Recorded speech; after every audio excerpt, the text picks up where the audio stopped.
예배는 개념이다. 네이버 검색창에서 검색하세요.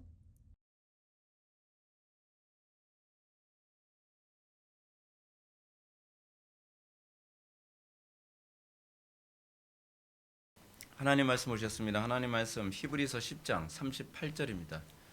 하나님 말씀은 히브리서 10장 38절 말씀 신약성경 364페이지입니다. 신약성경 364페이지 히브리서 10장 38절 말씀입니다. 찾으셨으면 제가 봉독하겠습니다. 나의 의인은 믿음으로 말미암아 살리라. 또한 뒤로 물러가면 내 마음이 그를 기뻐하지 아니하리라 하셨느니라. 아멘. 시간은 철로역정 12번째 강의가 되겠습니다. 위기에서 만난 전도자라는 제목으로 하나님 말씀 증거하도록 하겠습니다. 철로역정 본문 한번 볼까요? 세상 현자의 말을 따라서 언덕에 이르는 크리스천은 언덕의 위험으로 인하여 더 나아가기 두려웠다. 또한 그의 등 뒤에 있는 짐은 길을 벗어난 후 더욱 무거워졌다. 언덕 위로부터 불의 섬광들이 나왔는데 크리스천을 태울 것 같았다. 크리스천은 땀을 흘리면서 두려움으로 떨었다. 그리고 세상 지혜자의 거짓 충고를 들은 것에 대해 후회하기 시작하였다. 바로 그때 전도자가 크리스천을 만나기 위해 다가왔다. 전도자, 크리스천씨, 여기서 무엇을 하고 있습니까? 크리스천은 어떻게 대답해야 할지 몰라 말없이 서 있었다. 전도자, 당신은 멸망의 도시 밖에서 울던 사람이 아닙니까? 크리스천, 예, 선생님 그렇습니다. 전도자, 제가 당신에게 좁은 문으로 가는 길을 가르쳐 드리지 않았나요? 크리스천, 예, 맞습니다. 전도자, 그렇다면 어떻게 이렇게 빨리 길을 바꾸어 좁은 문으로 가는 길에서 벗어났습니까? 나는 절망의 구렁텅이에서 빠져나오자마자 한 신사를 만났습니다. 그 사람은 저쪽 언덕 너머에 있는 마을로 가면 나의 무거운 짐을 벗겨줄 수 있는 훌륭한 사람을 만나게 될 거라고 저를 설득했습니다. 전도자, 그는 어떤 사람이었습니까? 크리스천, 매우 점잖고 권위 있는 신사로 보였으며 어찌나 능숙하게 말을 잘하는지 결국 제가 그의 말에 현혹되어 그만 딴 길로 들어서게 되었습니다. 여러분 신앙생활하면서 우리가 신앙생활뿐만 아닙니다. 우리가 인생을 살아가면서 바른 길을 안내해 줄 수 있는 사람을 만난다는 것만큼 복된 일이 없습니다. 근데 우리가 사실은 그것이 얼마나 복된 일인지를 잘 인식을 못합니다. 특히 우리가 영적인 일에 있어서 우리에게 바른 길을 안내해 주는 그런 가이드를 만난다는 것이 얼마나 복된 것인지를 잘 인식하지 못하는 경우가 많습니다. 여러분 학생들에게 과외 같은 거 하잖아요. 이제 뭐 고액 과외 같은 거 이제 합니다. 고액 과외를 하는 이유가 뭔가 했더니 고액 과외를 하게 되면은 그 과외 선생님이 아이들한테 공부하는 그 길을 가르쳐 주기 때문에 고액 과외를 하는 거거든요. 그러니까 어떻게 공부를 하면 성적이 잘 나오고 어떻게 공부하면 효율적인지. 그러니까 여러분 그런 어떤 공부에 대한 가이드를 만나고 안 만나고의 차이가 굉장히 큽니다. 뭐 쪽집게 과외 뭐 그런 거는 좀 잠깐 접어놓고요. 궁극적으로 제가 인생을 살아오면서 느낀 것이 뭐냐면 제가 요즘 우리 교회 아이들한테도 이 독서법을 가르치는데 그냥 독서를 그냥 하는 것과 독서하는 방법을 알고 어떤 길로 어떻게 독서하는지 알고 독서하는 것은 사실은 천양지차입니다. 그러니까 길을 아는 것과 모르는 것. 그러니까 열심은 있는데 길을 모르고 무턱대고 열심을 내는 것과 길을 알고 열심을 내는 것은 굉장한 차이가 있죠. 근데 우리는 소위 세상적인 것에서도 길을 아는 것에 대한 중요성을 그렇게 많이 알고 있는데 문제는 영적인 길을 가이드를 받는 것에 대한 중요성에 관해서는 우리가 그토록 별로 이렇게 심각할 생각을 안 하는 경향이 있습니다. 사람들이 간혹가다 이런 얘기합니다. 이제 우리 교회 성도들 같은 경우는 굉장히 먼 거리에서 우리 교회를 찾아오지 않습니까? 근데 먼 거리에서 우리 교회 찾아오시는 오시게 되면 주변 사람들이나 그렇지 않은 가족들이 그런 얘기합니다. 꼭 그렇게 그 교회를 먼 데로 다닐 필요가 있냐? 뭐 교회는 다 똑같지 뭐 그런 얘기 굉장히 많이 합니다. 근데 여러분 이게 얼마나 생각 없이 얘기하는 겁니까? 교회가 다 똑같나요? 그럼 학원은 다 똑같나요? 학교는 다 똑같나요? 여러분 똑같지 않아요. 예. 옛날에 우리 아이들 태어나기 전이죠. 굉장히 유명했던 유치원도 있었죠. 리라 유치원인가? 뭐 유치원도 다 다르잖아요. 그렇잖아요. 근데 많은 사람들이 그냥 영적인 문제에 관해서는 그렇게 생각이 없어요. 그냥 교회는 뭐 다 똑같은 건데 꼭 그렇게 먼데 다닐 필요 있냐? 그런 얘기 되게 많이 합니다. 여러분, 교회라고 다 똑같지 않습니다. 우리를 인도해주는 어떤 가이드를 만나는 거, 학원 강사라고 다 똑같은 학원 강사냐? 학원이라고 다 같은 학원은 아니고요. 여러분, 우리 인생에 있어서 여러분 이 길을 정확하게 아는 사람을 만난다는 것만큼 굉장히 복된 것이 없습니다. 여러분들 그런 거 많이 느끼잖아요. 어떤 하나의 무엇을 추구한다 할지라도 우리 아이들도 이제 뭐 검도를 배우고 뭐 검도 도장 다니고 그러는데, 검도 도장도 이제 어떤 그 관장님을 만나느냐에 따라서 굉장히 달라요. 가격은 똑같지만 가르치는 그분의 어떤 길을 안내하는 방식은 굉장히 다르죠. 제가 이제 우리 애들하고 그 부평 쪽에 있는 모 검도 도장에 이제 다녔었는데, 제가 거기서 하나님의 뜻을 발견했어요. 그 검도 때려치라는 얘기구나. 예. 검도 도장에 갔는데 검도 도장에서 그 관장님이 검도는 제대로 안 가르치고 맨날 자기 혼자 뭐 고민만 하고 있어요. 관장실에서 안 나와요. 그래서 맨날 뭐 가르치는 것도 그냥 대충 가르치고 맨날 고민해요. 무슨 고민 하나 했더니 무슨 뭐 사업을 어떻게 해야 되나, 뭐 아니 사업을 어떻게 뭘 어떻게 해? 잘 가르쳐야지, 그래야 사업이 잘 되지. 그래서 뭐 투잡을 뛰고 있는 거예요. 그래서 야, 이런 식으로 했다간 투잡 아니야 쓰리 잡도 힘들겠다. 예. 여러분, 제가 이제 그 검도도장 다니다가 검도에 대한 미련을 접었습니다. 그래서 정말 너무 이렇게 그분이 열정이 없으니까 저도 검도를 외우는 열정이 안 생기더라고요. 진짜 안 하고 싶은 거예요, 그냥. 근데 우리 아이들이 이제 검도도장을 이제 몇 번 옮겼습니다. 지금 검도도장이 있는데, 검도도장을 다니는데 집하고도 가깝고, 근데 그 검도도장의 관장님이 진짜 길을 알아요. 길을 아는 사람이에요. 그래서 검도를 가르쳐도 항상 계속 연구를 하는 거예요. 어떻게 하면 가장 적절한 자세가 나오고, 어떻게 하지 칼을 정확하게 쓰고, 뭐 그거를 막 정말 잘 알아요. 그러니까 학생들한테도 열정을 가지고 막 길을 가르쳐 주죠. 그러니까 정말 길을 알기를 원하는 사람이 그런 관장님을 만나면 어때요? 정말 날개를 다는 거죠. 그래서 이야, 내가 저 관장님 만났으면 목회를 해야죠. 뭐 목회를 해야지. 제가 뭐 그 관장님 만나봐요. 뭐 소용없죠. 근데 제가 거기에 열정 붙으면 큰일 나잖아요, 사실은요. 저는 검도 한번 또 배우기 시작을 하면 맨날 머릿속에 검도 생각만 하고 돌아다니거든요. 길거리 다니면서도 검도 생각, 안전하사는 이렇게 되면 이제 성경 묵상하는데 지장이 많거든요. 그래서 하나님께서 하여간 뭐든지 그래요. 뭐든지 미치지 않으면은 사실은 그거에 발전이 없거든요. 맨날 그 생각하고 그거에 대한 발전을 위해서 노력하고 그래야 되잖아요. 근데 하여간 올바른 길을 만나는 사람 만나게 되면 인생을요, 정말 많은 시간을 단축할 수가 있어요. 낭비를 하지 않아요. 뺑글뺑글 돌지 않아도 된다는 거죠. 여기서 여기서 이 크리스찬이라고 하는 한 인물이 절망의 늪에서 나오고 나서 자기가 방황을 하고 있을 때 어떤 사람을 만나느냐, 이거 굉장히 중요한 문제입니다. 자, 근데 한번 읽어볼까요? 순례길을 가는 신자에게는 많은 유혹과 오류가 도사리고 있습니다.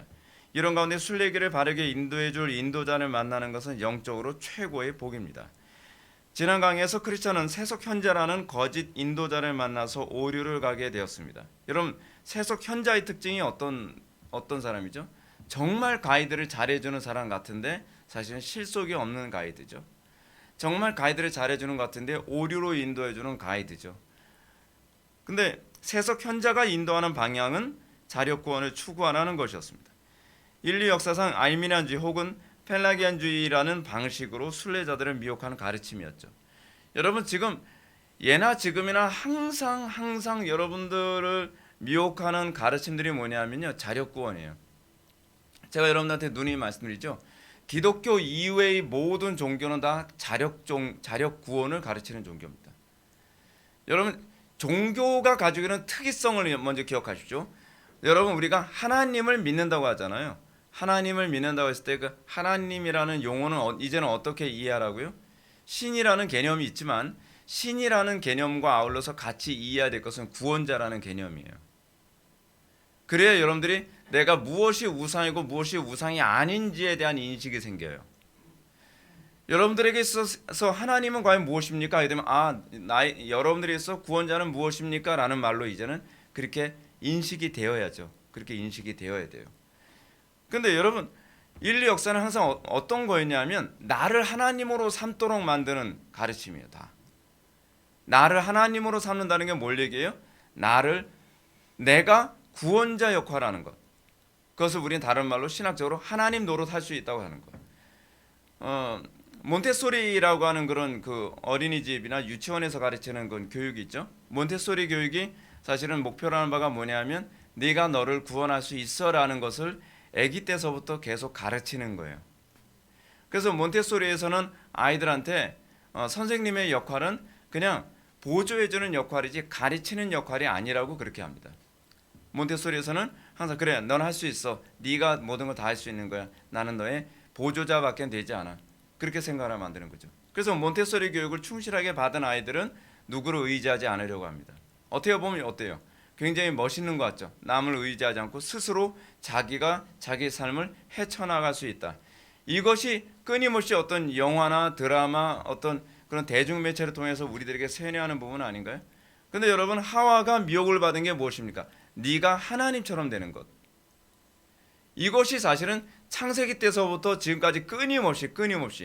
근데 이런 식의 가르침을 했던 가장 전형적인 사람 우리는 펠라기우스라고 얘기합니다. 펠라기우스는 어떤 사람이에요? 자기의 힘으로, 자기의 노력으로 내가 얼마든지 나를 구원할 수 있다고 생각하는.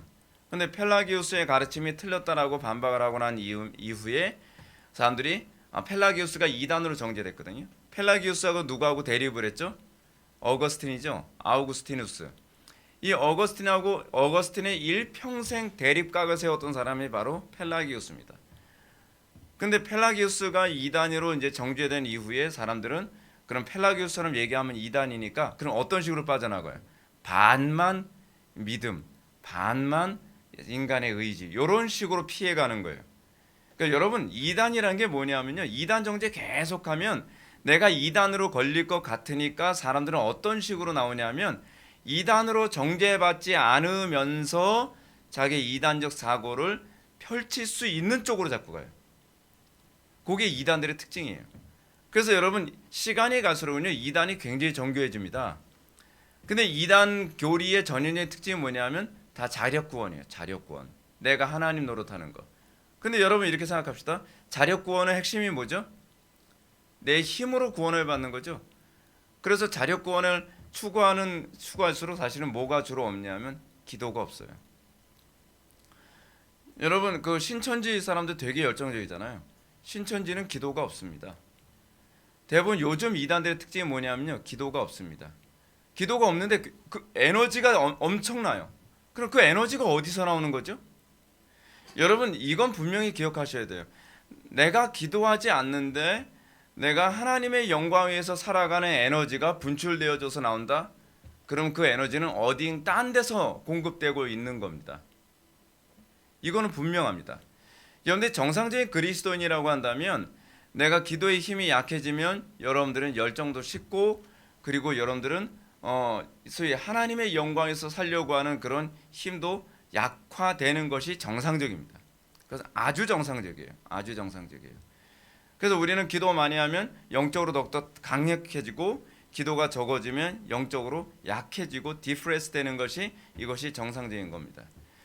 근데 제가 여러 교회에서 부교육자 생활을 해봤는데요, 상당수의 교회들이 기도 생활 같은 거 강조 안 하고 기도 안 하는데도 성도들이 얼마나 막 열정적으로 교회에서 봉사하고 이제 막 죽기 살기로 봉사하고 막 그러는 교회들이 상당히 많이 있어요. 그럼 그 사람들이 도대체 저 열정과 에너지는 어디서 나오나라고 하는 것을 보게 되면요, 사람들에게 칭찬받는 거, 사람들에게 인정받는 거, 특히 누구에게요? 목회자에게 인정받는 그 에너지로 교회에서 봉사하고 헌신하고 그래요. 근데 그런 사람들의 특징이 뭐냐면 교회 안에서의 삶과 교회 밖에서의 삶의 차이가 굉장히 커요. 왜냐하면 교회 밖에서의 삶의 에너지는 여기서 공급되는 에너지가 없거든요. 그죠? 근데 날마다 하나님과의 관계에서 영적인 에너지를 공급받는다고 한다면 교회에서의 삶과 교회 밖에서의 삶의 차이가 최소화되겠죠.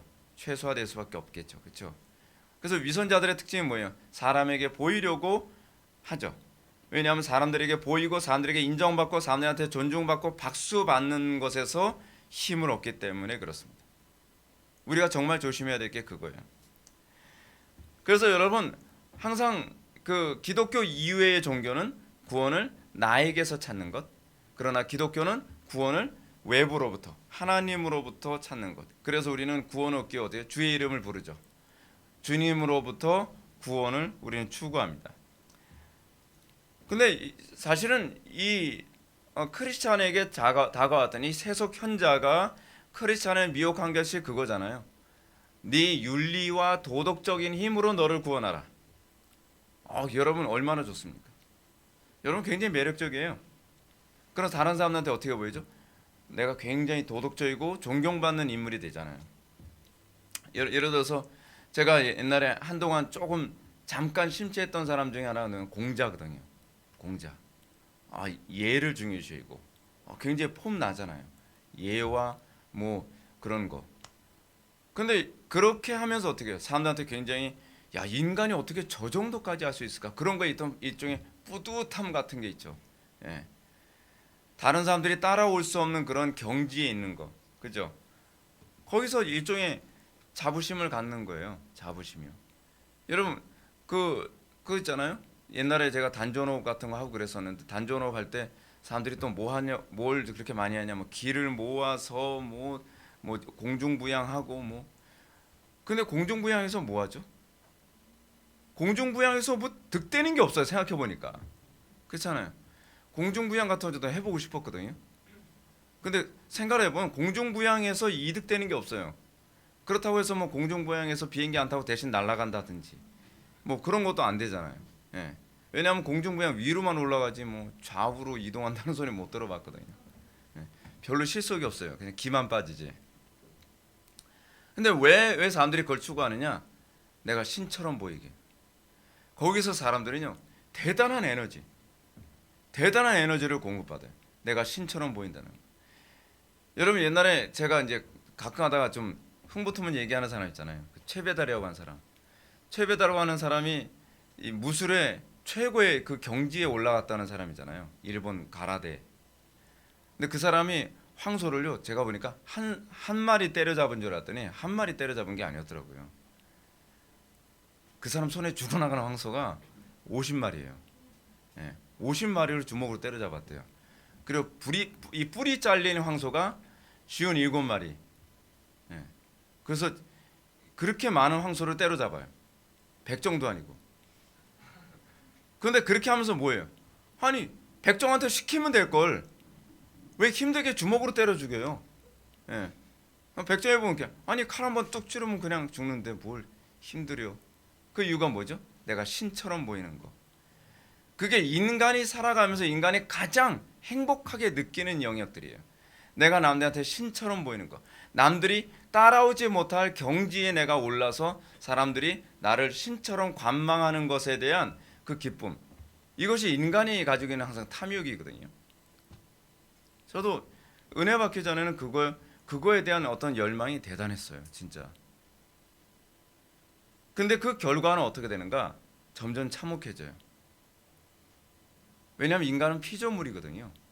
피조물의 한계에 부딪히면 부딪힐수록 자신의 비참함을 점점 느끼죠. 크리스천은요. 자력 구원의 길로 갈수록 죄짐이 점점 더 무거워졌다고 합니다.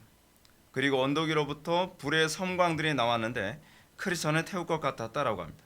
거짓된 가르침의 특징을 들을 때 달콤합니다. 그렇지만 정작 현실에서 실천하게 될 때 더 영적인 어려움이 가중됩니다. 인간이 자기가 신처럼 살려고 하잖아요. 그러면 삶의 다른 어떤 영역은 반드시 파괴됩니다. 예를 들어서 최배달 그런 사람들이 자기가 신처럼 보이기 위해서 맨날 싸우러 돌아다녀요. 가정은 뭐가 될 것이며 또 그 사람하고 싸워서 또 맞아 죽은 사람들이 어디 한둘입니까? 네. 어쨌든 가라데 고수 100명을 또 혼자서 다 때려 눕혔는데 거기 불구자 나오고 내가 신처럼 보이기 위해서 누군가가 희생양이 돼야 돼요. 우리는 인생에서 우리는 그 재미에 살아가는 거예요. 내가 남들에게 신처럼 보이는 거. 그래서 요즘에 우리나라 안에서 굉장히 흔한 표현들이 있잖아요. 공신 뭐 이런 얘기. 뭐 무엇의 신 뭐 그런 얘기. 여러분 그런 말 쓰면 안 됩니다. 그거 정말 하나님께서 미워하시는 표현입니다. 우리는 피조물입니다. 우리가 피조물이라는 것을 인식하는 것에서부터 우리는 비로소 그리스도를 의지하는 법을 배워가기 시작을 하게 됩니다. 전도자와 대화 볼까요? 전도사는 크리스찬을 만나자 여기서 무엇을 하고 있습니까? 라고 물었습니다. 전도자의 이런 질문은 우리에게 항상 던져야 될 질문이죠. 우리는 삶의 매 순간순간마다 자신이 과연 나는 무엇을 하고 있지? 라는 부분에 대해서 좀 고민을 해야죠. 여러분들 공부를 열심히 하거나 여러분들이 한 분야에 대해서 최고의 기술을 여러분들이 습득하려고 하거나 무엇인가 하려고 했을 때 나는 과연 무엇을 하고 있는가? 나는 무엇을 위해서 이걸 하고 있는 거죠? 여러분 여기서 길을 잃어버리면 안 됩니다. 이 세상에서 살면서 우리가 정신없이 살다 보면 시간이 지나면서 이래요. 난 무엇을 위해서 이제껏 이거 했지? 목회자들도 다르지 않아요. 목회자들도 열심히 목회합니다. 정말 열심히 목회해요. 열심히 전도하고요. 열심히 교인들 많이 모이게 하고 설교 열심히 하고 그러면 목회자들은 길을 잃어버리지 않을 것 같죠. 근데 상당수의 목사님들이 그렇게 목회를 10년, 20년, 30년 목회하고 나서 딱 뒤돌아보면 내가 뭐 하느라고 이렇게 열심히 했지? 길을 잃어버리는 거예요. 여러분 저는 그 목사님들을 많이 만나니까 연세 드신 목사님들하고 만나다 보면 이제 그런 얘기를 간혹가다 들어요. 내가 뭐 하면서 여기까지 왔는지 모르겠다. 우리는 삶의 매 순간순간마다 우리는 길을 잃어버리면 안 됩니다. 우리가 길을 잃어버리면 어느 한 시점부터 내가 다른 곳을 가고 있다는 걸 여러분들이 눈치를 못 채요. 우리 교회도요. 수시로 우리 교회의 정체성에 대해서 점검을 해야만 합니다. 우리 대한민국이 잘못 가고 있었던 게 뭔지 아세요? 대한민국은요. 뭔가 성공 신화에 심취하면서 도대체 어디로 가고 있는지를 자기네들이 모르는 거예요. 교회가 뭔가 잘 나가고 있고 교회가 뭔가 성장하고 있다 할 때는 성장 자체가 독이 될 수 있다는 건 알고 계십니까? 성장할 때는요. 적당히 제동이 되는 것이 그것이 또 건강한 거죠. 우리가 지금 어디로 가고 있는가? 우리는 바르게 가고 있는가? 우리는 정말 이 가고 있는 이 길이 내가 서 있는 이 자리가 과연 어떤 길인가에 관해서 항상 신중하게 고민할 줄 아는 태도가 필요합니다. 지금 전도자는 크리스찬에게 그 얘기부터 합니다. 여기서 무엇을 하고 있습니까? 여러분들 저하고 마주대하면 좀 항상 불편한 거 있죠. 요즘 기도 잘 됩니까? 지난 한 주 동안 어떻게 생활했어요? 제가 여러분을 만나면 맨날 대화 시작할 때 항상 운을 떼우는 거잖아요. 근데 제가 이런 말씀을 드릴 수밖에 없는 게 있어요. 기도가 안 되면 빨간불이에요. 또 여러분들이 지난 한 주 동안 어떻게 살았는가를 생각하지 않았다고 한다면 이것 또한 빨간불이에요. 저는 여러분들하고 대화하면서 내가 한 주 동안 어떻게 살았지? 한순간 좀 뒤돌아볼 수 있는 그런 기회. 그죠? 그리고 여러분들이 기도가 잘 안 됐다고 한다면 그 다음엔 점검을 해야죠. 왜 기도가 안 됐지? 기도가 안 됐다고 하는 건 그만큼 하나님과의 관계가 뭔가 불편해져 있는 거거든요. 그렇잖아요. 여러분들 우리가 사람들과 관계에서도 친하다고 생각하는데 만나면 대화가 잘 안 된다. 그럼 그 사람하고 뭔가 그 걸리는 게 있을 때 그럴 때 대화가 잘 안 되잖아요. 하나님과 우리와의 관계에서도요. 하나님과 대화하는 방식이 바로 기도거든요. 근데 우리가 기도가 뭔가 안 된다? 그럼 우리가 그 부분부터 다시 점검을 해야죠. 너무 늦으면 안 됩니다. 너무 멀리 오랜 시간 동안 이 부분이 방치돼 버리잖아요. 다시 돌아오기에는 시간이 너무 걸려요. 너무 힘들어요. 여기서 크리스찬은 이렇게 대답합니다. 어떻게 대답해야 할지 몰라 말없이 서 있었다라고 합니다. 왜 그렇죠? 이는 지금 하는 행동이 전도자 앞에서 부끄러웠기 때문이다. 그는 전도자가 가르친 대로 행하지 않았습니다. 그는 진리의 가르침을 따르기보다는 자신의 귀에 달콤한 가르침을 따랐습니다. 제가 목회를 하면서 이런 것 굉장히 많이 겪죠. 제가 사실은 철로역정 읽다 보면요. 제 목회의 삶이 엄청 선명하게 보여요. 가르쳤어도 그 가르친 걸 염두에 두고 살지 않으면 주로 자기 귀에 달콤하게 얘기해 주는 사람. 자기가 듣고 싶어하는 얘기를 따라가면서 한 주 동안 삶이 다 망가져 버려요. 다 망가져 버려요. 그러면 이제 눈치가 딱 저를 피하는 눈치예요. 제가 문 열고 나면 갑자기 나오다가 갑자기 들어가요. 왜 들어가지? 뭔가 캥기는 게 있나? 불편한 게 있나 본데. 그래서 달려들어가죠. 문 열고. 그래서 묻죠. 여기서 무엇 하고 있습니까? 예. 이 지금 크리스찬 그런 거죠. 진리의 가르침을 따르기보다는 자신의 귀에 달콤한 가르침을 따랐거든요. 그러니까 정말 민망한 겁니다. 전도자는 크리스찬을 향해 말합니다. 당신은 멸망의 도시 밖에서 울고 있던 사람이 아닙니까? 제가 여러분한테 달려와서 당신은 울고 있던 사람 아니었어요? 여러분 어떤가요? 여러분들 우리 교회 올 때 여러분들 어떤 태도로 왔죠? 적어도 우리 교회는 찾아올 때 대부분 목적이 있어 찾아온 분들입니다. 저는 개척할 때부터 간판을 걸지 않았어요. 그렇죠? 간판을 걸지 않은 이유가 뭐냐면 뜨내기들 오지 마라. 정말 말씀을 사모하는 사람들만 찾아와라라고 하는 목적으로 간판을 걸지 않았거든요. 그래서 주변에서는 제가 개척 시작하면서 간판을 걸지 않으니까 무모한 짓이라고 생각을 했어요. 근데 저는 무모한 짓이라고 생각 안 했습니다. 왜냐하면 하나님께서 사람들을 보내줄 거라고 믿었고요.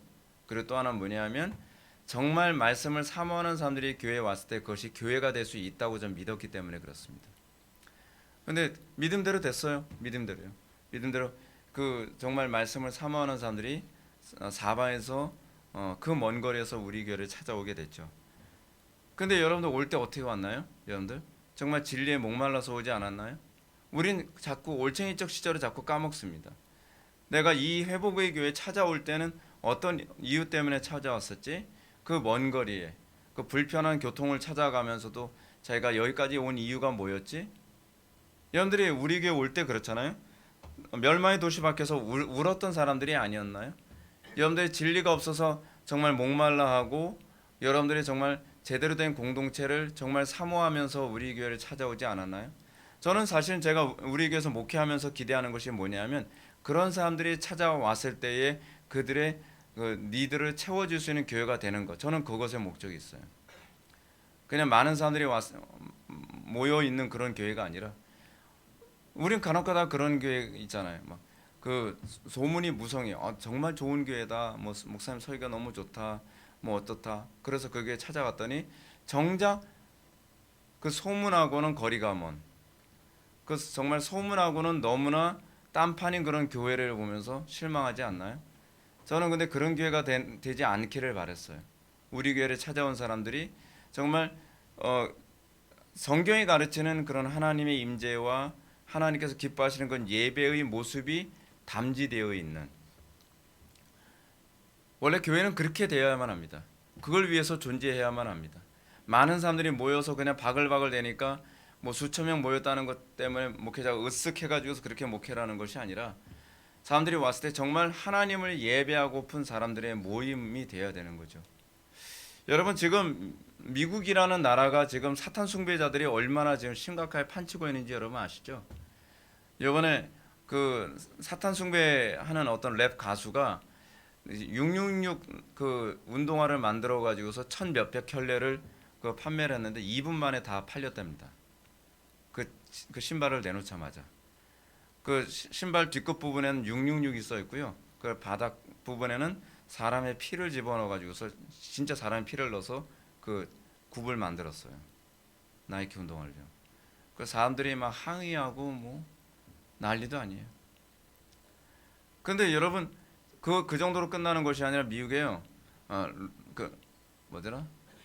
그 루시퍼스 뭐였지? 무슨 마켓이었는데? 햄버거 가게였나? 피자. 루시퍼스 피자. 그 가게가 있어요. 거기 보면 온갖 그 사탄의 상징물 같은 거 도배를 했어요.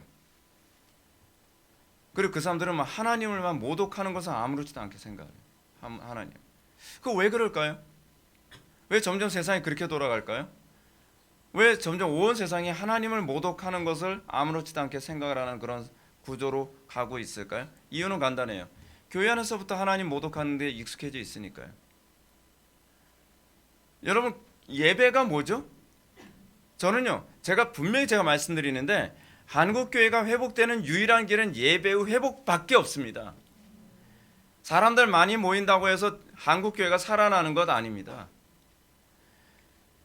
문제는 무엇이냐면 사람들이 주일학교 때서부터 예배를 모독하는 데 익숙해져 가면서 성인이 되고 있다는 것이 문제예요.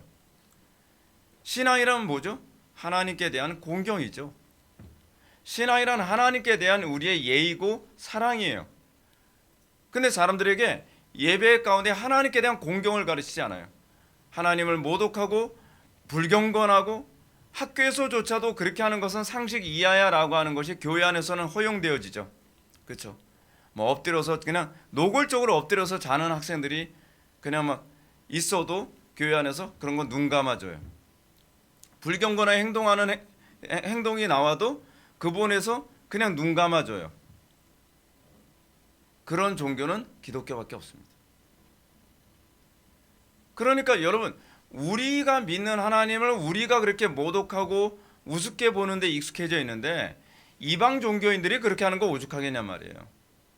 제가 한 25년 전에 제가 전도사 생활할 때 어느 교회에서 그 뭐 열린 예배식으로 해서 지역 주민들을 위한 그 콘서트 같은 걸 교회에서 했었습니다. 굉장히 큰, 좀 규모가 큰 교회였어요. 그러면서 누구를 불렀냐면 락 가수를 불렀어요. 락 가수를 강단 위에 세운 거예요.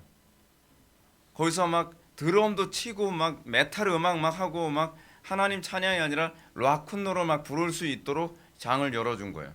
그래서 동네 사람들한테 자, 우리 교회에서 이런 콘서트를 하니까 많은 사람들 오시면서 홍보를 했단 말이죠. 근데 정작 락 가수가 이 무대랍시고 강단에 딱 섰는데 목사님 보고 그러는 거예요. 저 목사님 죄송한데 제가 여기서 이걸 이렇게 이런 노래 불러도 되나요? 목사님 괜찮습니다. 얼마인지 부르십시오. 여러분, 그 모습을 하나님께서 어떻게 보셨을까요?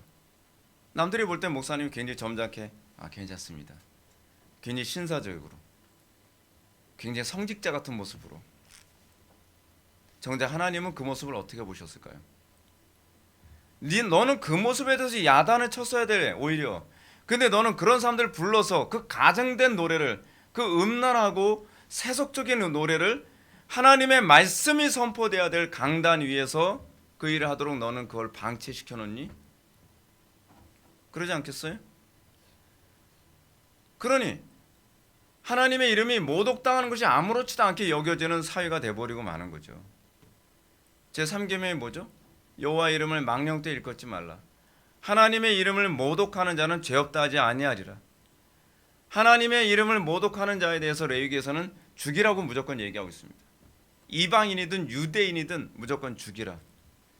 그 정도로 하나님의 이름이 모독되는 일에 대해서는요, 신중해야 된다는 얘기입니다. 근데 우리는 예배 가운데에 하나님의 이름이 존중받는 일에 별로 관심이 없습니다. 우리는 지금 심각한 위기에 있는데요. 그 위기란 바로 예배의 위기입니다. 저는 이거 회복하면 한국교회 살아날 거라 좀 믿습니다. 저는 요즘에 기도 제목이 굉장히 심플해졌어요. 한국교회가 우리 회복의 교회를 통해서 예배의 회복에 엄청난 도전을 받게 해달라고요. 우리 교회 예배가 이전보다도 탁월해지고 우리 교회 예배가 이전보다도 정말 뛰어나게 해달라고 하나님께 그렇게 기도합니다. 지난 주일날 한 분이 우리 교회 오셨습니다. 그분이 우리 교회 예배에 참석하고 나서 어떠셨습니까? 제가 여쭤봤더니 그분이 그런 말씀하시더라고요. 저는요, 예배 시간에 두려워 떨어본 적은 처음이었어요 라고 얘기하더라고요. 손이 막 하도 덜덜덜 떨려가지고 주보를 한 장 넘기는 것도 굉장히 힘들었대요. 그러면서 이렇게 긴장감 있고 이렇게 하나님께 대한 경외심을 느끼면서 예배하는 건 처음이었대요. 이런 예배가 있다는 건 처음 봤다는 거예요. 항상 모든 예배는 그래야 돼요. 모든 예배는 하나님께 대한 두렵고 떨림이 있어야 돼요. 두렵고 떨림으로 우리의 하나님을 경외하고 섬길 수 있어야만 합니다. 전 세계에 있는 모든 교회가, 그리고 대한민국에는, 전국에는 모든 교회들이 그런 경건한 예배에 초점을 맞춰야만 합니다. 자, 근데 이 멸망의 도시 밖에서 울고 있었던 이 사람, 어떻게 이렇게 빨리 길을 바꿔 좁은 문으로 가는 길에서 벗어났습니까? 라고 묻자 자신의 죄를 솔직하게 고백합니다. 인정하죠. 크리스천은 자신의 잘못을 겸손하게 인정하고 회개하는 태도를 견지한 것입니다. 회개의 가장 중요한 첫째는 무엇이냐면 죄에 대한 인정입니다. 성령께서 우리에게 회개의 영을 부어주셨을 때 우리에게 나타나는 가장 전형적인 첫 번째 현상은 뭐냐면 죄를 인정하는 겁니다. 김경일이라고 하는 그 인지심리학자가 그런 얘기하잖아요. 악인들의 전형적인 특징이 뭐냐면 자기 죄를 전혀 인정하지 않는다는 거예요. 자기가 어떤 죄악을 저질렀어도 항상 자기 속에서 합리화를 한다는 거예요. 나는 정의를 위해서 이걸 선택할 수밖에 없었어. 내가 이런 행동을 한 건 옳은 일을 위해서는 어쩔 수 없었던 거야. 마치 이런 거죠. 대를 위해서 소를 희생시킬 수밖에 없었어. 이런 식의 태도죠. 내가 더 큰 일을 위해서 내가 이 작은 것을 희생시키고 저 사람에게 내가 거짓말을 하지만 또는 저 사람의 인생을 내가 파괴시킨 것처럼 보일지 모르지만 나는 어쩔 수 없었어. 절대로 인정을 하지 않죠. 근데 여러분 성령의 조명을 받았을 때 나타나는 특징이 뭐냐면 하나님 앞에서 우리의 죄를 직고하는 일이 생깁니다. 인정하게 되는 것. 중요한 건 이것이 이 땅에서 일어나면 구원이고요. 저 땅에서 일어나게 되면 지옥이에요. 우리가 하나님을 만났을 때 우리가 회심하기 전에 일어나는 일이 이런 현상이고요. 하나님의 심판대 앞에 섰을 때 일어나는 일도 이거라고 성경은 가르치고 있습니다. 너희가 하나님의 심판대 앞에 섰을 때에 너희 죄를 직고하리라. 그래서 여러분들 성령의 조명받기 전에 어때요? 이것이 죄인지 몰랐습니다죠. 내가 예배를 조금 불경건하게 하고 예배 한두 번 빠지는 거 이게 이렇게 큰 죄인지 몰랐어요. 내가 가정을 등한시하는 것이 이렇게 큰 죄인지 몰랐어요. 이런 식이죠. 이런 식이에요. 근데 성령의 조명하심을 받고 나면 그게 보이기 시작을 하는 거죠. 그전에는요. 우리는 본능적으로 자기 합리화에 굉장히 익숙합니다. 여러 가지 이유로. 그래서 우리는 양심의 가책을 잘 받지 않죠. 근데 이 사람은 지금 죄의 질책을 받자마자 곧바로 인정합니다. 이어서 영적 회복이 가능해집니다. 우리의 마음이 강팍해지는 이유는 뭐냐면 자기 합리화가 심할 때에 강팍해집니다. 어린아이들이 마음이 부드러운 이유가 뭐냐면요. 아직 자기 합리화하는데 능숙하지가 않아요. 제가 중고등부 사역이나 청년부 사역 가면 제가 많이 느끼는 게 뭐냐면 얘네들은 아직 순진해요. 그래서 어떤 분에서 죄를 딱 지적을 하면 합리화를 잘 못해요. 아직 그 부분에서 훈련이 안 돼 있는 거죠. 네. 근데 나이가 들어가면 오 저렇게도 합리화할 수 있구나. 그 영감은 엄청 놀라요. 저는 우리나라 좌파들이 막 합리화하는 거 보면서요 굉장히 놀라요. 정말 천재적이다라는 생각이 들어요. 공산주의 사상이 왜 위험한지 아십니까? 모든 죄를 다 합리화시켜요. 수백 명을 죽여도 합리화시켜요. 내가 남의 것을 거짓말해서 막 착복을 해도 붙잡히면 다 합리화예요. 합리화를 기가 막히게 잘해요. 저는 합리화도 저런 식으로 합리화시킬 수 있나 보다. 그런 것을 저는 정말 기상천외한 합리화에 요즘 뉴스를 볼 때마다 진짜 깜짝깜짝 놀랍니다. 근데요, 합리화를 잘하는 사람들이 그 마음이 강팍해요. 나중에는 양심에 화인을 맞는다 그러잖아요. 우리가 하나님의 말씀 앞에 지적을 받으면 인정하는 태도가 그것이 복됩니다. 인정하고 어떻게 하든지 그 죄를 내가 해결할 것인가를 고민해야죠. 그래야 우리가 더 심각한 오류에 빠지지 않습니다. 왜 좌익들이 점점 심각한 오류에 빠지냐면요. 점점 합리화가 심하기 때문에 그래요. 점점 합리화, 더 심한 합리화. 지금 구소련이 패망했잖아요. 공산주의 사상으로. 근데 그 사람들이 인정 안 하죠. 엄청나게 많은 사람, 제가 이제 그 숫자를 잘못 말씀드렸는데 공산주의가 나오고 나서 몇 명이 죽었냐면 8천만 명 이상이 죽었거든요. 거의 9천만 명 가까이 죽었어요. 말이 9천만 명이죠. 도대체 몇 명입니까? 그게요. 대한민국 인구를 다 죽여도 여러분 사실은 그 숫자가 안 돼요. 그런데 그 사람들은요 거기에 양심의 가책을 안 느껴요. 왜요? 혁명을 위해서. 그거면 다 통하는 거예요. 자기 부모를 죽여도 혁명을 위해서 당연한 일을 했다고 생각하는 거예요. 그게 그렇게 무서운 겁니다. 근데 성령께서 우리를 조명하시면 우리 속에는 모든 자기 합리화가 다 사라져요.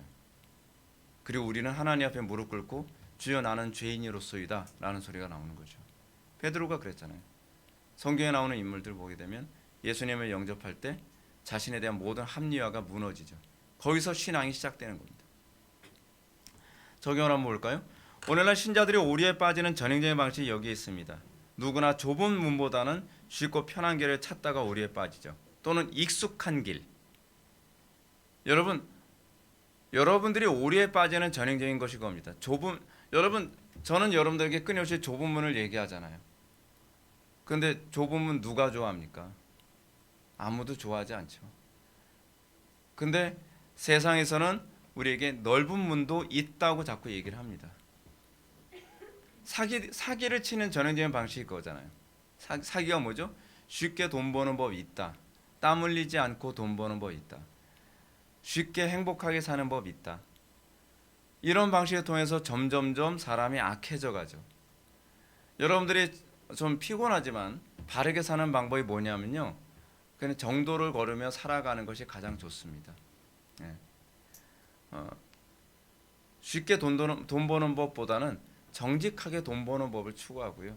올바르게 돈 버는 법 추구하는 것. 세상 사람들이 봤을 땐 미련하다 그러죠. 근데 여러분 우리는 이거 하나는 우리가 좀 접어놔야 돼요. 이 땅에서 우리가 남들보다 돈 더 많이 벌고 더 성공하고 그런 거 우리는 일단 접어놔야 됩니다. 우리의 관심은 뭐죠? 하나님께 영광이에요. 하나님의 영광을 나타내는 길이 무엇이냐를 찾으면 돼요. 그리고 나서 부유하게 사느냐 성공하면서 사느냐는 하나님께서 우리에게 주시면 감사하고 안 주시면 뭐 어쩔 수 없는 거죠. 그런 태도로 살아가지 않으면요 이 세상 살아가면서 타협할 수밖에 없습니다. 왜냐하면 사탄은 끊임없이 그런 것들을 통해서 우리를 계속 미혹하거든요. 여러분 목회하면서도 쉽게 가는 길 선택하면 얼마나 좋습니까? 저도 지금 우리 예배당 이전 가지고서 지금 우리 계속 기도하고 있잖아요. 기도보다 더 빠른 방법이 있죠. 부흥 강사 불러내서 여러분들 주머니 터는 거. 네. 전도 많이 해, 전도 많이 해. 그래서 전도 많이 해, 전도 많이 하면서 좀 이제 뭘 기대하는 거예요? 좀 돈 많은 사람 좀 물고 와라. 네. 그 짜투리 뭐 돈 털어봐야 별로 없는 청년들 데려오지 말고 전 사업하는 사람. 네. 그렇게 되는. 그죠? 그래서 뭐 헌금 뭐 1억씩 5억씩 막 할 수 있는 사람. 그래서 교회가 망한 거예요. 이 지경 된 거예요. 한국 교회가요. 어렵더라도 정확하게 가야죠. 어떻게 해요? 기도하면서. 예배당 이전도 목적이 뭐예요? 하나님께 영광. 성공의 목적이 아니에요. 적어도 아직까지는 우리 교회는 그렇게 왔거든요. 뭐 안 되면 뭐 망하면 그것도 하나님 영광. 그렇잖아요. 정확하게 가면 문제가 되질 않아요. 하나님의 뜻에 맡기고. 그런데 인위적으로 내가 성공해야 되고 거기다 하나님의 영광을 갖다 붙이죠. 그래도 의리의리하고 예쁜 예배당 건축하는 게 하나님 영광이잖아요. 아닐 수도 있거든요. 그렇잖아요. 근데 우리는 거기다 하나님의 영광을 자꾸 꿰 맞추려고 하죠. 예. 우리의 삶의 매 순간순간마다 무엇이 하나님께 영광이냐에 대해서 고민하십시오. 여기서 전도자가 계속 묻는 질문이 그거잖아요. 당신 지금 어디 있는 겁니까? 뭐 합니까, 당신? 여러분들 지금 뭐 합니까? 하나님의 영광에 살아갑니까? 뭔가 열심히 하는데 여러분 교회에 열심히 해도 하나님의 영광 아닐 수 있어요. 내 명예를 위해서 그럴 수도 있어요. 그거 조심해야죠. 익숙한 거, 편리한 거, 그리고 빠른 길로 가는 거. 이는 순례의 길을 들어선 지 얼마 안 된 초신자일수록 더욱 자주 나타나는 현상이죠. 이럴 때 달콤한 말이나 위로가 되는 말을 해주는 사람들에게 끌려다니면 결국 멸망으로 향하게 됩니다.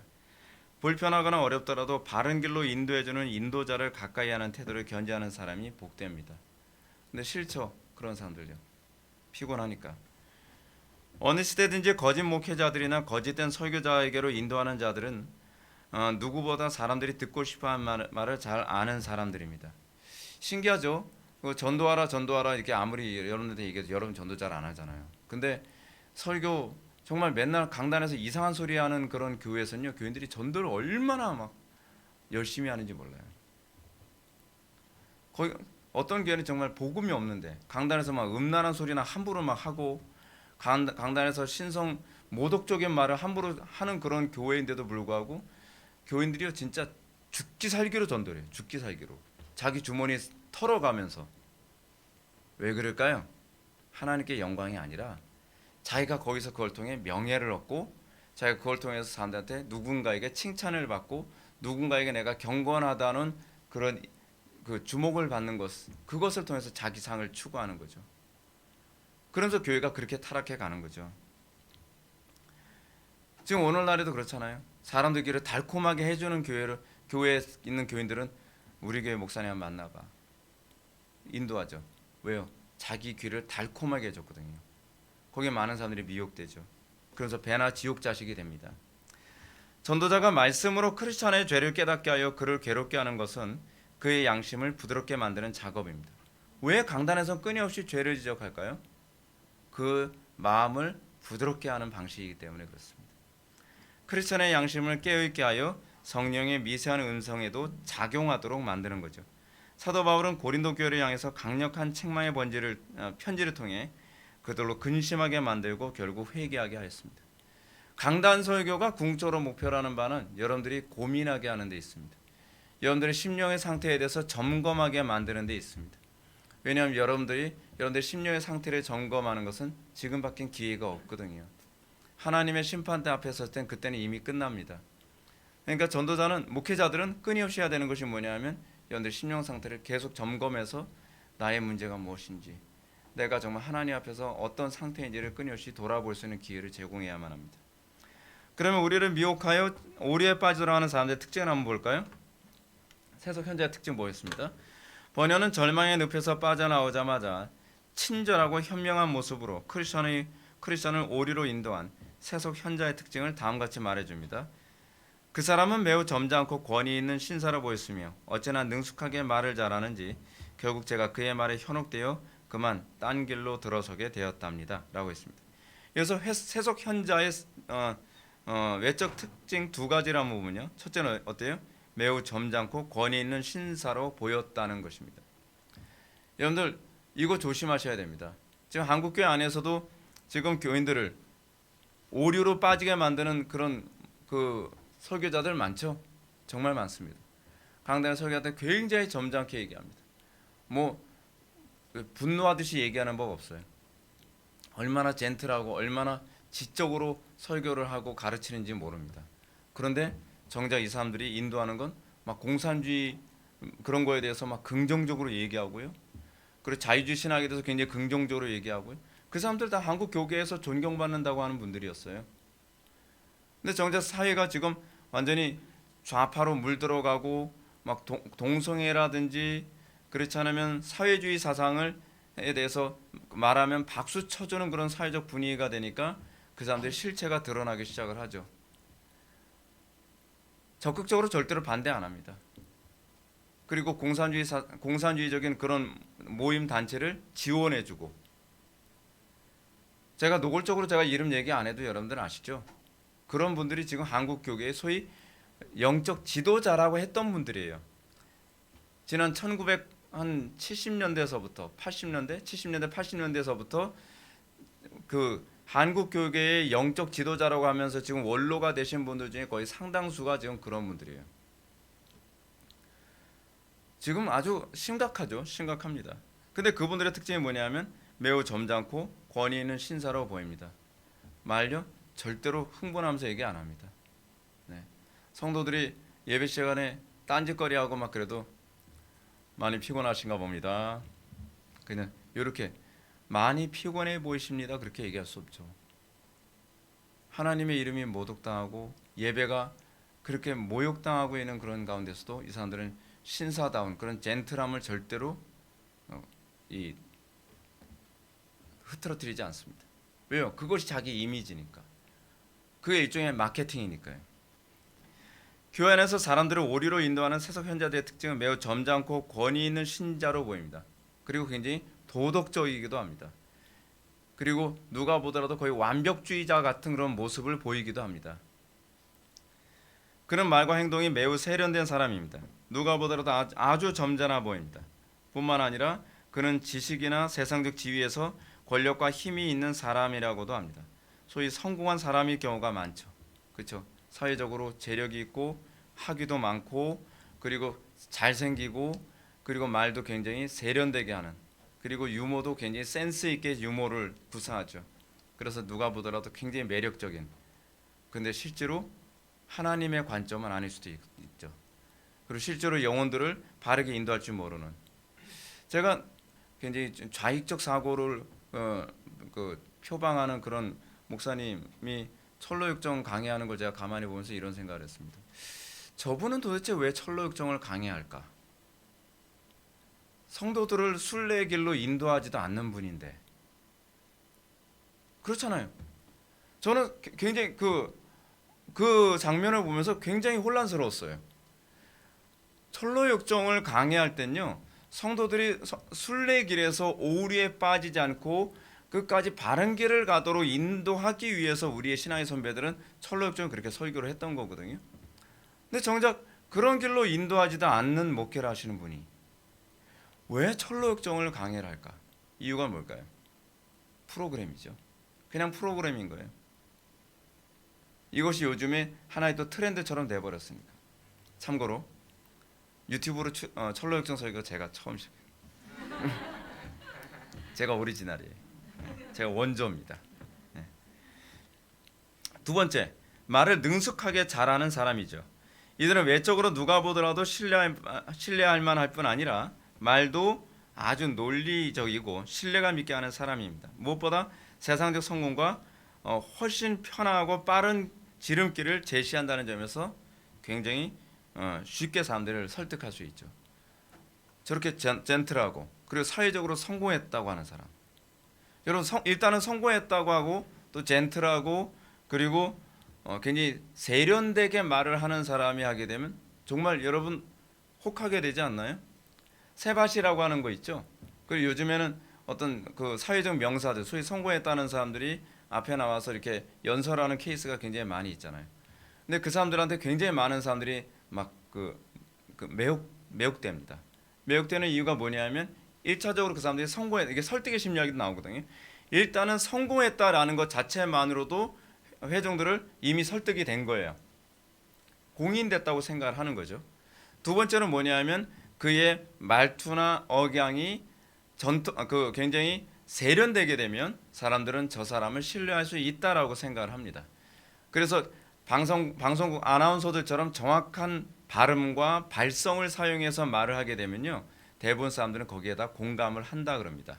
왜냐하면 방송국 아나운서들이 말할 때 발성으로 말을 하거든요. 이제 소위 공명을 한다고 하는데 공자가 서로 공자에다가 울림 명자 쓰잖아요. 같이 울리는 거예요.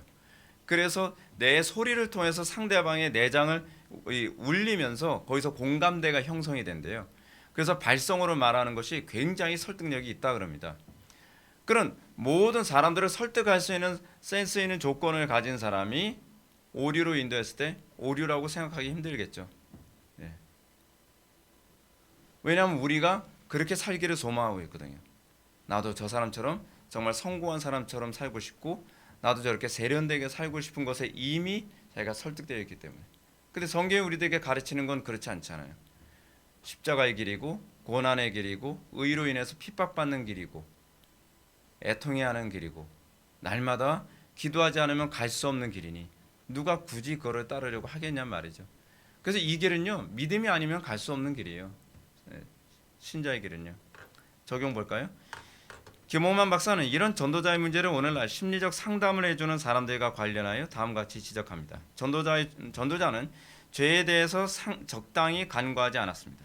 이런 전도자의 모습은 오늘날 인본주의에 근거한 상담 심리 신학과는 매우 큰 차이가 있죠.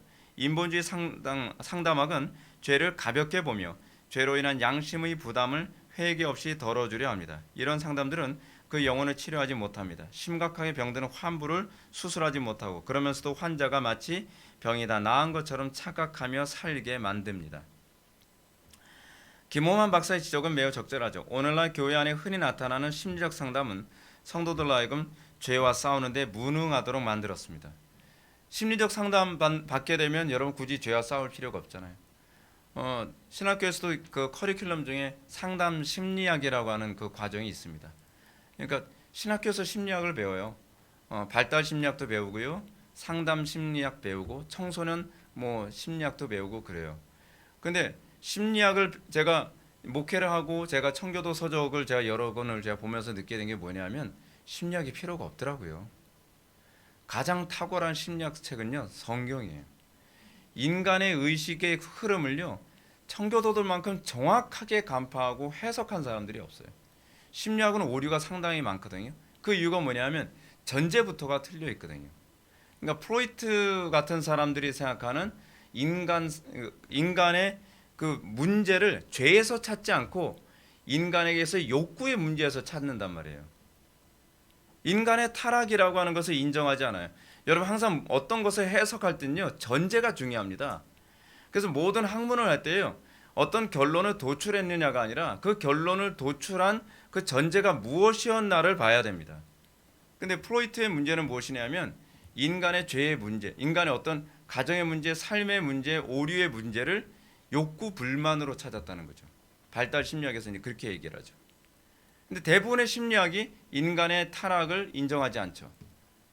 그러다 보니까 어때요? 여러분들이 어떤 뭐 심리학을 전공한 그런 목사님들도 상당히 많이 있으시거든요. 그분들이 교회 성도님들을 상담해 줄 때 상담 심리학으로 합니다. 그래서 뭐예요? 위로해주고 그리고 얘기 들어주고 그리고 감동적인 말해주고 그리고 카타르시스를 맛보게 해주면 소위 카타르시스는 뭐예요? 감정의 정화잖아요. 그러면 오늘 정말 해결된 것 같아요. 해결된 게 아니죠. 해결이라고 하는 것은 그 문제를 근본적으로 해야만 해결된 거잖아요. 근데 그 문제를 해결하는 그 이면을 성경은 항상 뭐라고 얘기하냐면 죄의 문제, 하나님과의 관계 문제라고 얘기하거든요. 근데 이런 면역력을 다 죽여버리는 거예요. 하나님과의 관계 문제를 끊임없이 찾도록 만들어야 되거든요. 죄와 싸우는 법을 끊임없이 가르쳐서 성도들이 죄와 싸우고 하나님과의 관계를 다시 회복하는 일을 반복하게 만들어야 되거든요. 그런데 위로하는 말로 이 부분을 극복하게 만들어버리면 어떻게 해요? 이제 이것에 중독이 되는 거예요. 또 위로만 받는 얘기를 또 듣고 싶고 또 상담하고 그래서 계속 상담 자꾸 찾아다니죠. 찾아다니는데 속으로는 계속 썩어나가는 거죠. 신자에게 죄의 질책과 회개와 기도로 싸우는 삶을 사는 것은 그들로 하여금 죄에 대한 저항력을 강화시켜줍니다. 그러나 만일 이런 과정을 외면하고 귀에 달콤한 말이나 인본주의적인 방식으로 죄의 통증을 외면하려 한다면 그는 점차 죄로 인해 파괴된 삶을 살겠죠. 자기의 삶, 가정은 계속 파괴되는데 계속 상담만 하러 계속 돌아다니는 거예요. 우리나라 병폐가 그거고 한국교회 병폐가 그겁니다. 한국교회는 요즘 막 이제 상담으로 모든 걸 해결할 수 있는 것처럼 자꾸 그렇게 가르쳐요. 그래서 교회가 자꾸 망가지는 거예요. 세속 현자가 가져온 세 가지 함정 봅시다. 전도자는 히브리서 10장 38절 나의 의는 믿음으로 말미암아 살리라. 또한 뒤로 물러가면 내 마음이 그를 기뻐하지 아니하리라는 말씀을 읽어주면서 크리스천을 책망했습니다. 그 후에 전도자는 세속 현자가 가져온 세 가지 함정을 다음같이 정리해 줍니다. 첫째, 당신을 바른 길에서 벗어나게 한 점. 이 잘못된 설교자들이나 교회 안에 있는 잘못된 세속 현자와 같은 교인들은 우리를 성경의 길로 인도하려 하지 않습니다. 이들은 하나님의 말씀을 가볍게 여기도록 합니다. 꼭 그렇게까지 안 해도 돼. 하나님이 다 아실 거야. 이해하실 거야. 지금 현실적으로 어렵잖아. 그런 식으로 하면서 하나님의 말씀을 경히 여기도록 만드는 것을 자꾸 만듭니다. 그러니까 여러분 목사님들 잘못 만나면 어떤 현상이 나타나냐면요. 이 예수님께서 마태복음 5장에서 말씀하셨던 것처럼 바리새인들, 전현의 바리새인들, 그들은 하나님의 말씀을 가볍게 여기도록 한다 그랬죠.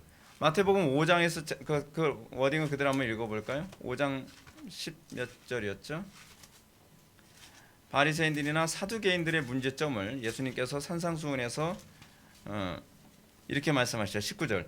그러므로 누구든지 이 계명 중에 지극히 작은 것 하나라도 버리고 그같이 사람을 가르치는 자는 천국에서 지극히 작다 일컬음을 받을 것이요 누구든지 이를 행하며 가르치는 자는 천국에서 크다 일컬음을 받으리라. 작은 것 하나도 굉장히 충실하게 여기면서 소중히 여기면서 하나님의 말씀 한마디 한마디까지 정확하게 순종하려고 하는 사람은 천국에서 크다 일컬음을 받을 것입니다. 그러나 교회 안에서 어떤 부분을 가볍게 여기고 그렇게까지 할 필요 없어. 이렇게 말하는 이런 워딩 사용하는 사람 조심하세요. 네, 그렇게까지 할 필요 없어. 근데 그렇게까지 해야 됩니다. 신앙생활은요. 하나님의 말씀은 1.1획도 결코 소홀히 다루면 안 됩니다. 왜냐하면 하나님은 그렇게 소홀히 다룰 수 있는 영역이 없기 때문에 그래요. 두 번째로 당신의 십자가를 꺼려하도록 한 점. 그러니까 여러분들 우리 주변에 상담을 해주거나 그리고 강단 설교를 통해서 설교할 때에 십자가를 멀리하도록 하는 가르침은 굉장히 위험합니다. 전도자는 말하기를 당신은 십자가를 애굽의 보화보다 더 귀히 여길 줄 알아야 한다고 했습니다. 뿐만 아니라 제 목숨을 얻고자 하는 자는 잃을 것이요 라고 했으며 무릇 내게 오는 자가 자기 부모와 처자와 형제 자매 및 자기 목숨까지 미워하지 아니하면 능히 나의 제자가 되지 못하리라고 이렇게 했습니다. 올바른 인도자, 올바른 하나님의 그 스피커들은 하나님의 말씀을 결코 가볍게 다루지 않을 뿐만 아니라 십자가를 진다 할지라도 그 길을 가도록 격려해주고 그리고 그를 위해서 기도해 줄 것입니다. 예수님이 십자가에 대해서 말씀하시니까 제자 중에서 베드로가 뭐라고 얘기합니까? 질책하면서 그리하지 마옵소서. 예수님께서 뭐라고 말씀하시죠? 사탄아 물러가라. 너는 나를 넘어지게 하는 자로다. 우리 주변에 친하다고 하는 사람, 때로는 여러분들이 신뢰하고 여러분들이 존경하는 사람의 입에서도 그런 말이 나올 수 있다는 거예요. 그렇다고 해서 뭐 사탄아 그러지 마시고.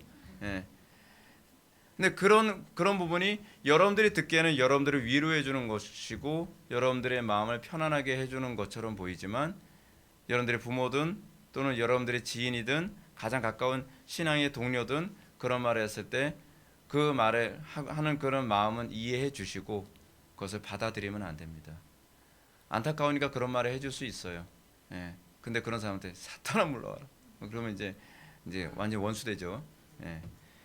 그 부분을 잘 이해하셔야 됩니다. 세 번째로 당신으로 하여금 사망의 골짜기에 이르는 길로 가도록 한 점. 세속 현재 인도를 받게 되면 결국 사망의 골짜기에 이르게 되죠. 어려움이 조금 있으면 낙태해도 되나요? 그냥 낙태해도 돼. 근데 그것 때문에 사망의 골짜기로 가게 된 사람들 상당히 많이 있죠. 정말 여러분 낙태와 관련된 상담은요 굉장히 사실은 어렵습니다. 설교할 때는 쉬운 것 같죠. 근데 낙태하게 된 케이스가 굉장히 다양하거든요. 근데 그런 가운데서 우리는 용감하게 얘기해야 돼요. 한 영혼이 천하보다 귀중하다. 절대로 그 아이의 생명을 끊으면 안 된다. 출산해야 된다. 근데 여러분 그렇게 하는 것이 그 여자의 인생을 다 망칠 것 같죠. 근데 놀랍게요. 그렇게 하고 나서 복된 인생을 사는 사람들이 의외로 굉장히 많습니다. 근데 오히려 낙태를 하고 나서 사망의 음침한 골짜기의 삶을 살게 된 여자들이 굉장히 많아요. 그때는 그 선택이 현명한 선택이라고 생각을 했는데 그것을 통해서 인생이 더 망가지죠. 몸도 망가지죠. 죄책감으로 계속 시달리게 되죠. 낙태뿐만이 아니에요. 우리 주변에 뭐 다양한 여러 가지 문제들이 있을 때 이혼에 관한 문제, 자살에 관한 문제, 뭐 자기 현재의 삶 속에서 어려우니까 죄악된 방법으로 그 문제를 해결하려고 했을 때 그 부분에 이해한다고 하면서 여러분 허용해 주면 안 됩니다. 때로는 책망하면서 그 길 가지 못하도록 얘기하는 것이 그것이 사랑인 것을 믿으시기 바랍니다. 이제 말씀 마치겠습니다. 우리 오늘 시간 우리를 미혹하는 이 거짓된 인도자들, 세속 현자와 같은 사람들이 교회 밖에 있는 사람들이 아니라 교회 안에 있는 사람들입니다. 우리는 외적으로 굉장히 점잖고 세련되며 굉장히 자상하고 그리고 굉장히 친절해 보이는 사람들 중에서 때로는 우리를 십자가의 길로 가지 못하도록 하는 마치 베드로가 예수님을 나름대로 사랑하고 아껴서 얘기했지만 그것이 또한 사탄의 말을 대변하는 것이 될 수도 있었던 것처럼 우리들 스스로가 그런 세속 현자의 역할을 하지는 않을까라고 하는 것을 우리는 좀 먼저 우리 자신부터 점검해야만 합니다. 우리가 누가 세속 현자일까 이렇게 쳐다보지 마시고 내가 세속 현자의 삶을 사는 부분이 없을까? 나는 혹시 세속 현자의 역할을 이제껏 하지 않았나? 라고 하는 것부터 점검하는 태도를 견지해야만 합니다. 그래서 우리가 이 땅에서 우리가 주님 앞에 서는 그날까지 우리는 끊임없이 순례자의 길을 가는 과정이 있거든요.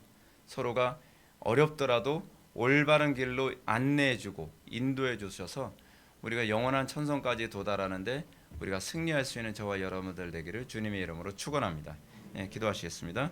사랑이 많으신 하나님, 우리가 오늘 시간 크리스찬을 인도한 전도자의 그 인도를 보면서 우리가 우리 주변에 있는 다른 성도들에게 이런 전도자의 모습을 보여야 될 줄 압니다. 우리에게 있어서 바르게 조언해 줄 수 있는 그런 믿음과 지혜와 또 순종할 수 있는 마음 허락하여 주시고 그래서 우리가 주변의 다른 지체들과의 관계에서 복의 근원이 될 수 있도록 은혜 베풀어 주옵소서. 예수님의 거룩하신 이름으로 기도 올립나이다. 아멘.